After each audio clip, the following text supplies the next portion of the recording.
Hello বন্ধুরা, কেমন আছো তোমরা সবাই? আশা করি অনেক অনেক ভালোই আছো। আর তোমাদের ভালোবাসায় আমিও অনেক ভালো আছি, কারণ তোমরা আমাকে যে পরিমাণে ভালোবাসা দিয়েছো এবং সাপোর্ট দিয়েছো তা আমি কোনোদিন ভুলতে পারবো না। তাই তোমাদেরকে মজা দেওয়ার জন্য আবারও একটি নতুন গল্প নিয়ে হাজির হলাম। গল্পটি শোনার মতো আশা করি তোমাদের দাঁড়িয়ে যাবে এবং তোমরা হাতের কাজ করতে সবাই হেডফোন নিয়ে বসে যাও। যদি আমার গল্প শুনে মজা পাও তাহলে অবশ্যই আমার চ্যানেলটি সাবস্ক্রাইব করবে। তো চলো বন্ধুরা, আমরা কথা না বাড়িয়ে আসল গল্পে চলে আই। আমার স্বামী রোজ রাতে আমাকে পাত্তা না দিয়ে আমার স্বামীর বড় ভাইয়ের বুয়ের ঘরে চলে যেত। আমার স্বামী তার বড় ভাইয়ের বুয়ের ঘরে যাওয়ার পর থেকে দিদির কান্নার আওয়াজ শোনা যেত। আমি অনেক অনেক জিজ্ঞাসা করার পরও আমার স্বামী আমাকে কিছুই বলতো না, আর আমার স্বামীর বড় ভাইয়ের বুয়ের সাথে সাথে থাকত। একদিন আমি তার ঘরে লুকিয়ে দেখি যে তারা দুইজন তো। আমার নাম রুমনা। আমি অনেক ছোট একটা ধনী পরিবারের মেয়ে ছিলাম না। আমার বাবা একটা ছোট্ট চাকরি করে আমার আর আমার বড় ভাইয়ের লালন পালন করত। আসলে আমাদের ছোটবেলায় আমাদের মা আমাদের ছেড়ে চলে গেছিল। তারপর থেকে আজ অবধি আমাদের বাবাই আমাদের দেখাশোনা করেছেন। আমরা দুই ভাই বোন অনেক বেশি পড়াশোনা করতে পারিনি, কারণ আমাদের বাবার কাছে এত পয়সা ছিল না যে আমাদের বেশি দূর পর্যন্ত পড়াশোনা করাতে পারে। কিন্তু ক্লাস 12 পর্যন্ত আমি গ্রামের স্কুলে পড়েছিলাম। তারপর আমি ঘর সামলাতে থাকি আর আমার বড় ভাই সুরেশও একটা বেসরকারি চাকরি করত। আর দিন চলে যেত মোটামুটি ভাবে। ভাইয়ের উপার্জনের ফলে আমার বাবারও কিছুটা সাহায্য হয়ে যেত। আসলে বাবার উপার্জন এতটা কম ছিল যে সেই পয়সায় ঠিক করে আমাদের সংসার চলত না। কিন্তু যবে থেকে আমার ভাই উপার্জন করতে শুরু করেছে তবে থেকেই আমাদের ভালোভাবে সংসার চলতে শুরু করে। তারপর থেকে আমাদের জীবনে ভালো দিন আসতে শুরু করে, কারণ ভাইয়ের উপার্জিত টাকার পরিমাণ অনেকটাই বেশি ছিল। কিন্তু সমস্যা একটাই ছিল যে সে একটু বেশি রাগী ছিল আর খারাপ কাজে পড়ে গেছিল। প্রায় দিনই আমাদের বাড়িতে নানা রকমের লোক আসত, কিন্তু আমার বাবার কিছুই করার ছিল না, কারণ আমরা তাকে অনেক বোঝানোর চেষ্টা করেছিলাম, কিন্তু সে বোঝার মানুষ ছিল না। এই জন্য আমরা এটা ভেবে ভেবে অস্থির হয়ে যাচ্ছিলাম যে কিভাবে তাকে বোঝানো যায়। ঠিক তখন একদিন আমার মামা আসে আমাদের বাড়িতে। তখন সে বলে আমাদের তার বিয়ে দিয়ে দেওয়া উচিত, তাহলে সে একদম ঠিক হয়ে যাবে। আমাদের তার কথা ঠিক বলে মনে হয়। তার বিয়ে দিলে হয়তো তার ব্যবহারে পরিবর্তন আসবে, হয়তো সে এইসব ভুল জিনিস থেকে বেরিয়ে আসতে পারবে। এই সব কিছু ভেবে আমার বাবা আমার মামাকে বলে যে একটা ভালো পাত্র খুঁজে দাও যাতে আমার ঘরে খুশি আসে, আর তার এই রকম ব্যবহার থেকে আমরা মুক্তি পেতে পারি। মামা অনেক চেষ্টা করে একটা পাত্র খুঁজে বলে যে পাত্রটা অনেক ভালো, মেয়ে অনেক ভদ্র, মেয়েটা অনেক বেশি দূর পর্যন্ত পড়াশোনা করেনি, কিন্তু সে তোমার সংসার অনেক ভালো করে সামলাতে পারবে। সেই জন্য আমার বাবা বলেন আমাদের কোনো জিনিসের দরকার নেই, শুধু সেই মেয়েটা ভালো হলেই হবে, যাতে সে আমার ছেলের আর আমার সংসারটাকে সামলে নিতে পারে। তখন মামা বলে আমরা রুমনার বিয়েটা ঠিক করে দিই, কারণ তোমার তো সেই রকম জমানো টাকা নেই যে বারবার খরচা করতে পারবে। দুইজনের বিয়ে একসাথে হয়ে গেলে বিয়ের খরচও একসাথে শেষ হয়ে যাবে। বাবা বলে যে না, এখনো রুমনার সেই বয়স হয়নি যে সে বিয়ে করে বৈবাহিক জীবন সামলাতে পারে। সেই জন্য আমি কিছুদিন পরে রুমনার বিয়ে দেব। আর রইল বাকি সুরেশের কথা। নেহাত সে খারাপ কাজে পড়ে গেছে, সেই জন্য তাকে বিয়ে দিতে বাধ্য হচ্ছি। তাছাড়া ছেলে মেয়ের মধ্যে অনেক পার্থক্য হয়। ছেলেদের তো ঘর সামলাতে হয় না, উল্টে তার দেখাশোনা করার জন্য একটা মেয়ে চলে আসে। কিন্তু এই মুহূর্তে যদি আমি আমার মেয়ের বিয়ে দিয়ে দিই তবে সে হাজারো সমস্যার মধ্যে পড়ে যাবে। না জানি শ্বশুরবাড়ির ভিতরে তাকে কি কি করতে হবে। সেই জন্য কিছু সময় পরে আমি রুমনার বিয়ে দেব, এখন না। সব শুনে মামা বলে কোনো সমস্যা না, যেমন তোমার ইচ্ছা। যাই হোক, এই সব ভেবে আমরা ভাইয়ের জন্য বিয়ের পাত্র দেখে অনেক ধুমধাম করে ভাইয়ের বিয়ে দিয়ে দিই। আমার বড় ভাইয়ের বিয়ের পর তো যেন আমাদের বাড়িটা অনেক সুন্দর হয়ে গিয়েছিল, কারণ বৌদি আসার পরে আমার ভাই সব খারাপ কাজ করা বন্ধ করে দেয়। সে খারাপ কাজ করার পাশাপাশি সব খারাপ কাজ করা ছেড়ে দেয়, আর সে অনেক মন দিয়ে নিজের কাজকর্ম করতে শুরু করে এবং সব বাড়ির দায়িত্ব পালন করতে শুরু করে। ভাই আমার বাবাকেও কাজে যেতে বারণ করে দেয়, আর বলে এখন আমি উপার্জন করি, তোমার এত ছোটখাটো চাকরি করতে হবে না। এখন বাবা সারাদিন বাড়িতে বসে আরাম করে, বৌদি তার সেবা করে, আর ভাই মন দিয়ে চাকরি করে পয়সা উপার্জন করতে শুরু করে। যার জন্য আমাদের সংসার অনেক ভালোভাবে চলে যেতে থাকে। পাশাপাশি আমাদের টাকাও জমতে শুরু করে। এখন আমাদের সুখের দিন ছিল। এভাবেই দিনগুলো পার হতে থাকে। আস্তে আস্তে আমার আর বৌদির মধ্যে এত ভালো সম্পর্ক তৈরি হয়ে যায় যে আমরা বৌদি আর আমি কম একে অপরের বোন বেশি ছিলাম। আমি সব কথা আমার বৌদিকে বলতাম আর বৌদি আমাকে নিজের সব থেকে ভালো বন্ধু মনে করত। সে তার নিজের সব ছোট বড় কথা আমাকে বলতো। আর সে বলতো, তুমি তো আমার নিজের ছোট বোনের মতো। আমার আর বৌদির এত ভালো সম্পর্ক দেখে বাবা আর ভাই অনেক খুশি হতো। হয়তো আমার বৌদি আমার বাবা ভাইয়ের এত ভালোবাসা পেয়ে সে তার বাবার বাড়িতেও যেতে চাইতো না। আমি মাঝে মাঝে ভাবতাম, এ কেমন মেয়ে যে বাবার বাড়ি থাকার চেয়ে বেশি বাড়িতে থাকতে পছন্দ করে। হ্যাঁ, এটাই আমার বৌদি ছিল। সে এই রকমই। হয়তো সে এখানে বাবার বাড়ির থেকে বেশি ভালোবাসা পেত, সেই জন্য সে তার বাবার বাড়িতে যেতে চাইতো না। তাছাড়া তার সাথে এরকম ব্যবহার করতে আমারও ভালো মনে হতো। আর তাছাড়া আমার বাবা আমাদের সবসময় বোঝাতো যে যেমন কর্ম করবে সে রকমই ফল পাবে।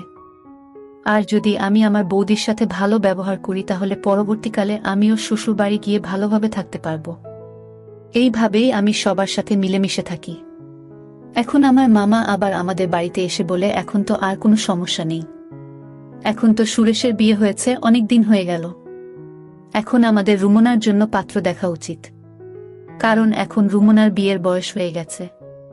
তখন আমার বাবা বলে, এখন আমার রুমনার বিয়ে দিতে কোনো অসুবিধা নেই, কারণ আমার ছেলে ঘর সামলে নিয়েছে আর আমার সেবা করার জন্য আমার মেয়ের মতো একটা বৌমা এনেছে। এখন রুমনার জন্য কোনো ভালো ছেলে খুঁজতে হবে। তখন বাবা মামাকে বলেন, তোমার কাছে যদি কোনো ভালো পাত্র থাকে তবে তুমি বল। তাছাড়া আমার ছেলের জন্য তো তুমি পাত্র খুঁজে বের করেছিলে, আর পাত্রটা এত ভালো যে আমি আজও তার গুণগান করি। এই জন্য তুমি একটা ভালো পাত্র খুঁজে দাও। তখন মামা বলে, খোঁজার কি দরকার আছে, আমার বন্ধুর ছেলেই তো আছে। তারা 2 ভাই। বাড়িতে মা বাবা 2 জন ভাই, মোট 4 জন থাকে। ছেলে একটা বড় কোম্পানিতে ভালো মাইনের চাকরি করে, আর তার বড় ভাইও একটা ভালো চাকরি করে। আসলে তার বড় ভাইয়ের বিয়ে আগে থেকেই ঠিক হয়ে আছে। এজন্য ছোট ছেলের জন্য পাত্র খোঁজা হচ্ছে। ছোট ছেলের জন্য ভালো মেয়ে খুঁজে পাওয়া গেলে 2 ভাইয়ের একসাথে বিয়ে দিয়ে দেবে। সেজন্য তারা আমাকে পাত্রের জন্য বলেছে। তাই আমি রুমনার কথা তাদেরকে বলেছি। সেই জন্য আমার মনে হলো তোমার থেকে অনুমতি নেওয়া উচিত। বাবা বলল, এতে মতো নেওয়ার কি দরকার আছে? তোমার যখন ইচ্ছা ছেলের বাড়ির লোকেদের ডাকতে পারো, আমরা তৈরি আছি। মামা বলল, ঠিক আছে, তবে কালকে ডেকে নেব। পরের দিন আমার স্বামী তার কিছু বন্ধুদের নিয়ে আমাদের বাড়িতে আমার জন্য পাত্র দেখতে আসে। আমার স্বামীর নাম ছিল রমেশ। রমেশকে দেখতে অনেক সুন্দর ছিল, আর ভালো পোশাক পরার জন্য তাকে আরো বেশি সুন্দর দেখাচ্ছিল।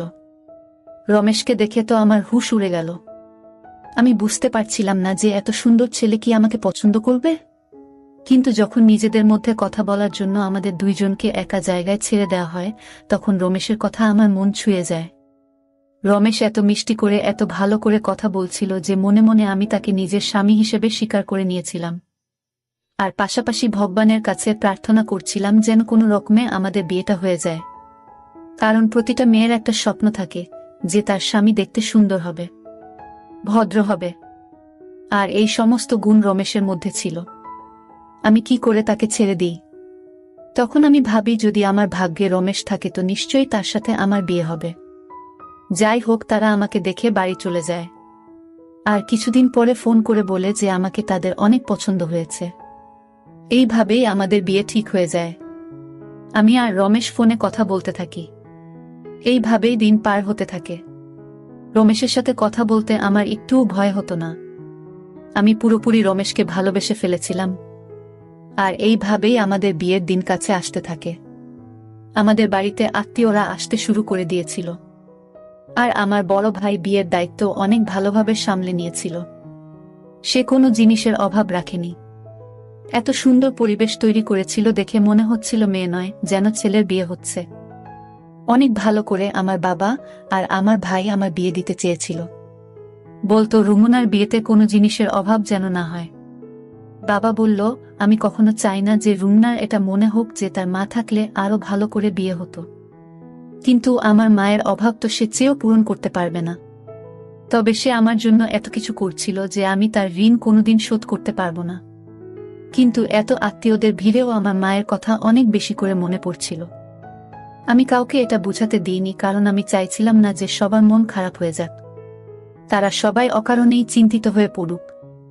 সেজন্য আমি তাদের সামনে সবসময় হাসি খুশি থাকতাম, যাতে তারা এটা কখনো না বুঝতে পারে যে আমার মায়ের কথা অনেক মনে পড়ছে। এইভাবে বিয়ের দিন চলে এলো। আমার রমেশের এর সাথে অনেক ভালো করে বিয়ে হয়ে গেল, আর আমি নিজের বাবার বাড়ি থেকে বিদায় নিয়ে চলে গেলাম। আমি অনেক আশা নিয়ে শ্বশুর বাড়িতে যাই, আর অনেক ভালো করে আমার গৃহে প্রবেশ করানো হয়েছিল। অনেক নিয়ম পালন করার সাথে সাথে আমাকে কিছু মেয়েদের মাঝখানে বসানো হলো, যারা রমেশের গুণগান করছিল। তাদের গুণগান শুনতে আমার অনেক ভালো মনে হচ্ছে। আর তাছাড়া তার গুণগুলো ঠিক ছিল, কারণ এতদিন ধরে আমি রমেশের মধ্যে এইসব গুণগুলো দেখেছিলাম। আমি এখন শুধু অধীর আগ্রহে অপেক্ষা করছিলাম কখন রমেশের সাথে সময় পার করব। অনেক অল্প সময়ের মধ্যেই আমাকে রমেশের ঘরে বসিয়ে দেওয়া হয়, আর কিছুক্ষণের মধ্যেই রমেশ ঘরে চলে আসে। তার ঘরে আসার পরে আমরা নিজেদের মধ্যে কিছুক্ষণ কথা বলি, তারপর আমাদের নতুন জীবন শুরু করি। পরের দিন আমি ঘুম থেকে উঠে সবার জন্য খাবার তৈরি করে আমার কাজ করতে থাকি।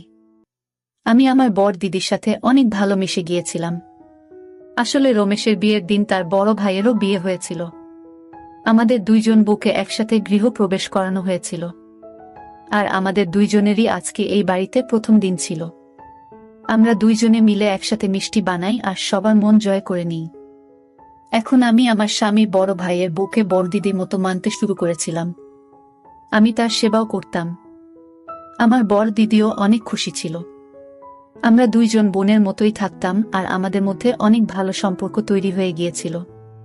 আমাদের এত ভালো সম্পর্ক দেখে বাড়ির লোকও অনেক খুশি ছিল। এখন দিনেশও কাজে যেতে শুরু করেছিল। এইভাবে আমাদের অনেক আনন্দে দিন পার হতে থাকে। এখন কে জানতো যে এত খুশির মাঝখানে দুঃখের এত বড় পাহাড় ভেঙে পড়বে। একটা অ্যাক্সিডেন্টে আমার স্বামীর বড় ভাই এই পৃথিবী ছেড়ে চলে যায়। আমি তো কিছুই বুঝতে পারছিলাম না যে বাড়ির লোকেদের কি করে সামলাবো, কারণ সব লোক অনেক ভেঙে পড়েছিল। আর কেনই বা পড়বে না, সবেমাত্র বিয়ের 1 মাস হয়েছিল, আর এর মধ্যেই এত ছোট বয়সে আমার বড় দিদি বিধবা হয়ে গিয়েছিল। আমার বড় দিদির উপরে আমার অনেক মায়া হচ্ছিল। আমি কিছুই বুঝতে পারছিলাম না যে আমি কি করে তাকে সামলাবো। আমি কোনো রকমে রমেশকে সামলাই আর বলি, এখন থেকে তোমার বৌদির অনেক খেয়াল রাখতে হবে। আমাদের সেই জন্য কোনোভাবে তার সামনে ভেঙে পড়লে চলবে না। আমাদের সবসময় তাকে ভালো রাখতে হবে। রমেশ আমার কথা বুঝতে পারে, আর আমরা আমার বড় দিদির খেয়াল রাখতে শুরু করি। আস্তে আস্তে সময় পার হতে থাকে, আর আমার স্বামী বড় ভাইয়ের এই পৃথিবী থেকে চলে যাওয়ার 1 বছর হয়ে গিয়েছিল।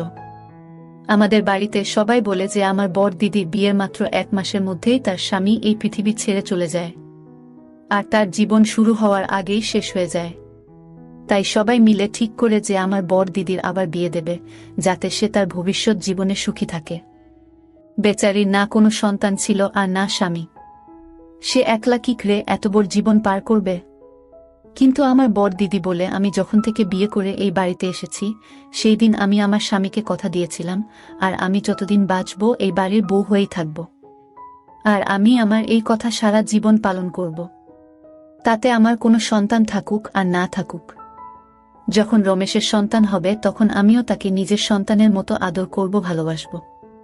আমার বড় দিদির এরকম কথা শুনে আমি অনেক খুশি হই। তখন আমি আর রমেশ একটা প্ল্যান বানাই যে আমরা আমাদের প্রথম সন্তান তাকে দিয়ে দেব। সে যেভাবে ইচ্ছা তাকে মানুষ করবে, আর তার সাথে নিজের সারা জীবন পার করে দিতে পারবে। এই ভেবেই আমরা শান্তিতে থাকি। এই কিছুদিন ধরে আমার সামনে অদ্ভুত অদ্ভুত দৃশ্য আসতে থাকে। আসলে আমার স্বামী আমার কাছে আসতো না।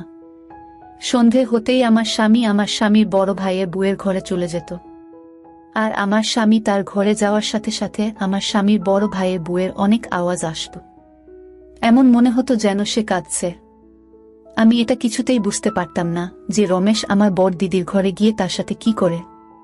আমাকে এড়িয়ে আমার স্বামী আমার বড় দিদির ঘরে যেতই বা কেন? আমি কিছুটা তো আন্দাজ করতেই পেরেছিলাম যে কি হতে পারে। অফিস থেকে ফিরেই সে বড় দিদির ঘরে চলে যেত, আর সারা রাত তার ঘরেই থাকত। আমি যখনই এই ব্যাপারে রমেশের সাথে কোনো কথা বলার চেষ্টা করতাম তখনই রমেশ এড়িয়ে যেত। এখন আমার মধ্যে অন্য রকম চিন্তা আসতে থাকে যে আসলে হচ্ছেটা কি। রমেশ তার বৌদির ঘরে এমন কি করে, আর রমেশের যাওয়ার পর আমার বর দিদি এত আওয়াজ কেন করে? আমি চেয়েও কিছু বুঝতে পারতাম না। আমি এই ব্যাপারে আমার বর দিদিকে ও কেউ জিজ্ঞাসা করি, কিন্তু সেও কিছু বলে না। আমি বুঝতে পারছিলাম না যে আমি কি করে এদের রহস্য জানতে পারব। আমার এখন সন্দেহ হতে শুরু করে যে নিশ্চয়ই তাদের মধ্যে কিছু একটা চলছে। তা না হলে রমেশ আমাকে কেন এড়িয়ে আমার স্বামীর বড় ভাইয়ের বউয়ের ঘরে যাবে? যদি এমন কিছুই হয়ে থাকে তবে রমেশের উচিত আমার সাথে এসে কথা বলা। কিন্তু রমেশ আমাকে কোনো কিছু বলতে চাইছিল না। তার জন্য আমি একদিন ভাবলাম যে আমি ঘরের মধ্যে লুকিয়ে যাই, যাতে জানতে পারি আসল রহস্যটা কি। তাহলে কোনটা সত্যি আর কোনটা মিথ্যে প্রমাণ হয়ে যাবে। যদি সত্যি এরকম কোনো কথা থেকে থাকে তবে আমি তাদের নিয়ে সবার সামনে যাব। আমি রোজ রোজ আর এইসব সহ্য করতে পারছিলাম না। এইসব ভেবে একদিন আমি তার ঘরে লুকিয়ে বসে রইলাম। কিছুক্ষণ পর তারা যখন ঘরে এলো তারপর আমি যা দেখলাম সেটা দেখে আমার মনটা কেঁপে উঠল। আমি দেখলাম যে আমার স্বামীর বড় ভাইয়ের বউ আমার স্বামীর বড় ভাইয়ের ছবি হাতে নিয়ে কাঁদছিল। তখন রমেশ তাকে আস্তে আস্তে সামলানোর চেষ্টা করছিল। আমি কিছু বুঝতে না পেরে হঠাৎ ঘরের মধ্যে থেকে বাইরে বেরিয়ে আসি। আমাদের হঠাৎ সেখানে দেখে তারা অবাক হয়ে ওঠে। তখন রমেশ বলে, তুমি এখানে লুকিয়ে কি করছো? তখন আমি বলি, আমি জানতে চাইতাম যে আসলে তোমাদের মধ্যে কি চলছে। তখন রমেশ আমার কথায় রেগে গিয়ে বলল, তুমি সত্যি জানতে চাও তো? তাহলে শোনো, আসলে আমার বড় ভাইয়ের অ্যাক্সিডেন্ট তোমার ভাই করিয়েছে। কারণ সে আমার বৌদিকে অনেক আগে থেকে ভালোবাসতে পছন্দ করত, আর তার সাথে বৌদির বিয়ে না হওয়ায় তার রাগ অনেক সীমায় পৌঁছে যায়। আর যখন আমার বড় ভাইয়ের সাথে বৌদির বিয়ে হলো তখন তোমার ভাই আমার বড় ভাইয়ের অ্যাক্সিডেন্ট করিয়ে দেয়, আর প্রতিদিন আমার বৌদিকে বিরক্ত করতে শুরু করে। যখন রমেশ আমার ভাইয়ের করা সব অন্যায়ের কথা বলে সেগুলো শুনে তো আমি বিশ্বাসই করতে পারছিলাম না। আমি অনেক ভেঙে গিয়েছিলাম। রমেশ আমাকে সামলে বলে, আমরা তোমাকে এই জন্য বলিনি যাতে তুমি কোনো রকম কষ্ট না পাও। আমরা এটা আগে থেকেই জানতাম।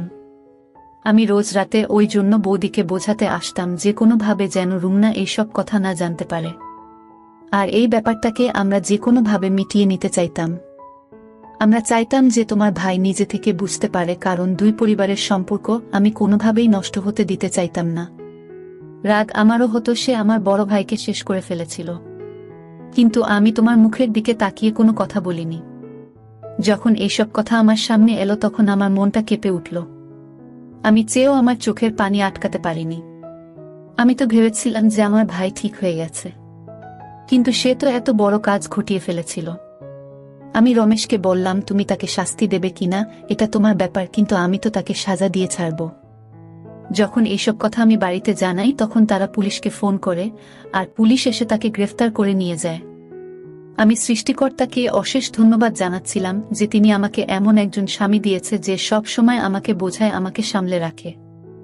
আমি তো শুধু শুধু তার উপরে সন্দেহ করছিলাম, কিন্তু সে তো আমার জন্য নিজের বড় ভাইয়ের অপরাধীকেও ছেড়ে দিয়েছিল। আমি রমেশের হাত ধরে তার কাছে ক্ষমা চাই, আর আমার স্বামীর বড় ভাইয়ের বউয়ের কাছেও ক্ষমা চাই। তখন আমার বর দিদি বলে, যা হবার তা হয়ে গেছে, আমরা তোমাকে কথাগুলো জানাতে চাইনি। সেই জন্য রমেশ আমার ঘরে এসে আমাকে সান্ত্বনা দিত। আমরা চাইছিলাম না যে তোমার কোনো সমস্যা হোক, কারণ যখন তুমি জানবে যে এসবের পিছনে তোমার ভাইয়ের হাত আছে তখন তুমি অনেক দুঃখ পাবে। এটা আমরা অনেক ভালো করেই জানতাম।